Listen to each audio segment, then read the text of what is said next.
Salut à tous, on se retrouve aujourd'hui pour parler du FC Barcelone en ce vendredi 21 février. On commence tout d'abord avec les photos de l'entraînement du jour pour préparer le match demain. Déplacement à Las Palmas. On commence tout d'abord avec un nouveau look pour Araujo. Voilà, donc il a repassé une coupe qu'il avait dans le passé avec les tresses. Les gars, c'est pas le seul tressé du côté du FC Barcelone.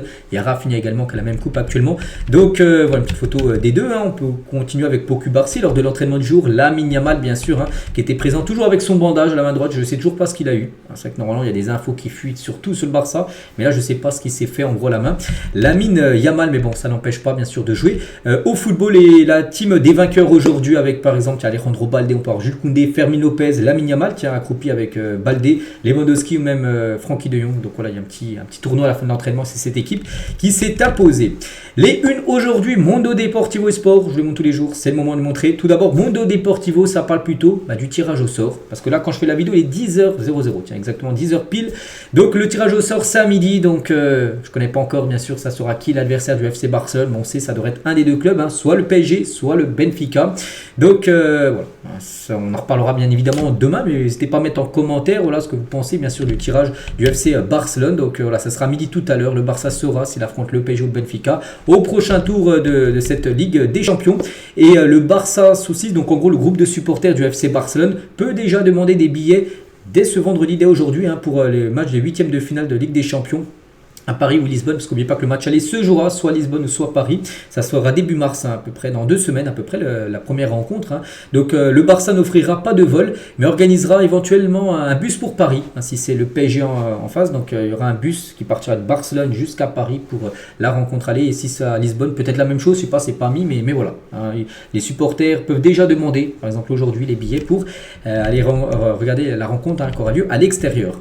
Et concernant toujours cette Ligue des Champions, donc les bookmakers anglais ont remis les cotes, bien sûr, par rapport aux équipes qui ont le plus de chances de gagner la Ligue des Champions après l'élimination de certains clubs comme City, qui étaient les grands favoris. Donc il n'y a plus City, donc ça a dispatché un peu le pourcentage de City.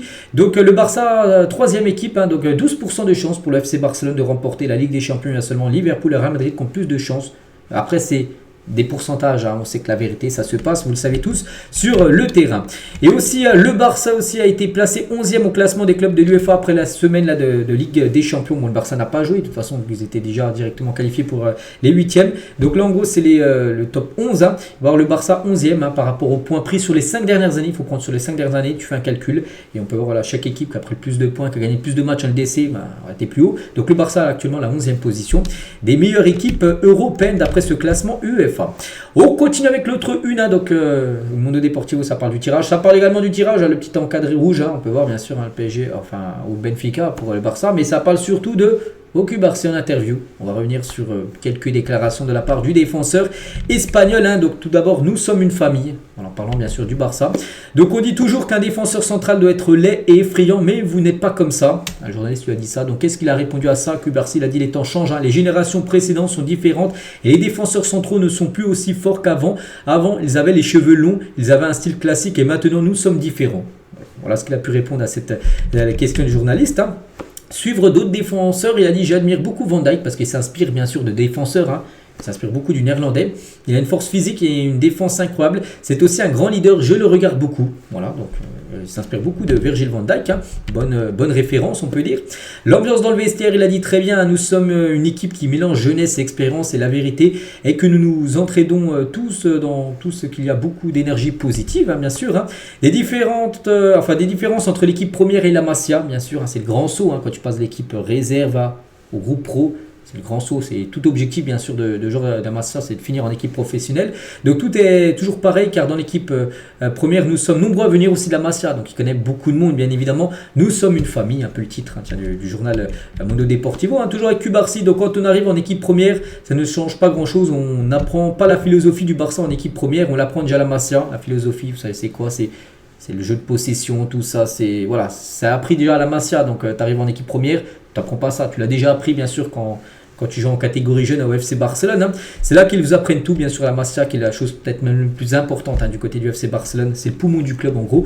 Le centre de formation. Donc, il y a beaucoup de joueurs de la Masia qui arrivent dans l'équipe première parce que nous avons eu de la chance que le club fasse confiance à l'académie. Il faut avoir du caractère et de l'attitude, bien sûr, pour y arriver. J'ai fait mes débuts avec l'équipe première, puis ils m'ont dit que j'allais continuer avec l'équipe première parce qu'il aurait pu aller en équipe première. Puis des fois, il y a des gens qui vont en équipe première, c'est un peu moyen. Ils retournent en équipe B où ils sont vendus. Donc, lui, il est allé en équipe première. Il était bon et il reste en équipe première, il a même prolongé. Je n'y croyais pas, voilà, qu'il est maintenant, c'est un joueur d'équipe première. Il n'y a plus de retour en équipe B, bien sûr, pour Pau Cubarsí, c'est fini. Mes débuts avec l'équipe première, donc je ne savais pas que j'allais jouer à ce jeu. Lors de ce match, Xavi m'a appelé pour m'échauffer, il m'a donné des instructions, j'étais très heureux. Lui, il était remplaçant, il ne savait pas, puis Xavi lui a dit, allez, c'est le moment pour toi, tu vas jouer. Et il a fait bien sûr une belle performance. Et je serai toujours très reconnaissant envers Xavi, qui est le premier à l'avoir lancé. Donc c'est lui qui m'a donné l'opportunité, bien sûr, de jouer ses premières minutes avec l'équipe pro. Jouer dans l'équipe première du Barça est un rêve qui se réalise, bien évidemment. Et il parle d'Inigo Martinez, ce joueur qui côtoie souvent défense centrale. Nous avons une excellente alchimie entre les deux. Il veut toujours le meilleur pour moi et je veux toujours le meilleur pour lui. Nous formons un super duo. En plus, avec la jeunesse et l'expérience, parce qu'Inigo est beaucoup plus vieux quand même que Pau Cubarsí, qui a 18 ans. Inigo, je sais pas. Je sais pas son âge, je l'ai pas en tête, mais voilà, je pense qu'il a au moins plus de 26-27 ans. Je sais pas, vu d'œil, je pense qu'il a au moins cet âge-là. Mais voilà, il y a une belle alchimie, bien sûr, entre les deux défenseurs centraux. Et gagner le triplé, il a dit, je ne sais pas, on va y aller match après match. Ça c'est ça qui est important. On est dans une bonne dynamique maintenant. On espère que ça continue comme ça. On va pouvoir faire, bien sûr, pas mal de choses. Et pour finir, avec Pau Cubarsí, il est aussi questionné par rapport à son 11 type du FC Barcelone, des légendes. Valdés au but, Piqué, Puyol, Koeman, Busquets, Xavi, Iniesta et Messi, Maradona, Cruyff et Ronaldinho. Donc une équipe en 3-4-3. Voilà, donc un peu déséquilibré, bien sûr, mais voilà, ce serait le 11 de légende, bien sûr, de Pau Cubarsí. On continue avec toute autre chose. On va parler de Fermín López et l'Atlético Madrid veut signer Fermín López. Il est le plus grand vœu de Diego Simeone, selon un journal espagnol. Donc après, bon, il est à Barcelone, mais ce serait mal. Ça ferait mal de voir Fermín López évoluer, bien sûr, avec le maillot des Colchoneros. Donc l'Atlético présentera Fermín López un rôle de premier plan dans son projet. Que s'il rejoint l'Atlético, il sera un titulaire indiscutable de l'équipe, tout ça. Pour le convaincre, bien sûr, de signer du côté des Colchoneros. Bon, pour l'instant, on ne parle pas d'un départ, mais voilà, on ne sait jamais, bien sûr. Il faudra garder à l'esprit, bien sûr, que l'Atlético suit de près Fermín López. Concernant Ferran Torres et Chelsea qui s'intéressent à Ferran Torres, ils sont prêts à payer 30 millions d'euros pour lui. Voilà. Après, ce qu'il faut le vendre ou pas, j'en sais rien. Je trouve que c'est un beau super sub. Peut-être pas un titulaire à chaque match, mais souvent quand il rentre en cours de jeu, il est souvent bon, Ferran Torres. Après, voilà, 30 millions d'euros. Est-ce que ça se refuse ou non?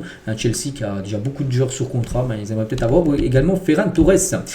Cette fois-ci, plutôt dans le sens des arrivées, parce que l'on parlait de départ, peut-être de Fermín, de Ferran, mais Jérémy Doku, les gars, le Barça a jeté son dévolu sur le joueur belge de Manchester City. Il n'a pas réussi à s'établir sous Pep Guardiola et est l'une des options de Hansi Flick l'été qui arrive là. Une confirmation supplémentaire est nécessaire. Voilà, il va falloir encore voir ce que ça va donner à City, mais c'est un joueur qui pourrait déjà quitter City par rapport à son temps de jeu qui est très faible à Manchester City.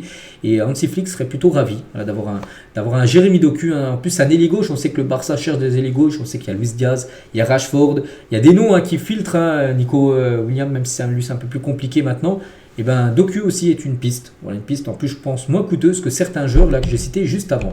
Des nouvelles, d'Ilex Moriba, souvenez-vous, ce joueur à l'époque, il était au Barça, il aurait pu faire une belle carrière, il aurait pu toujours être au FC Barcelone, mais son agent lui avait dit, tiens, il faut que tu demandes au FC Barcelone plus d'argent, demande-leur plus d'argent, ils vont te payer plus. Il a demandé, il était en conflit avec le Barça, au clash avec le Barça pour demander plus d'argent. Barça a dit non, on paye ça, c'est déjà bien. Et du coup, il est parti. Il regrette maintenant. J'ai fait une erreur en sortant de Barcelone.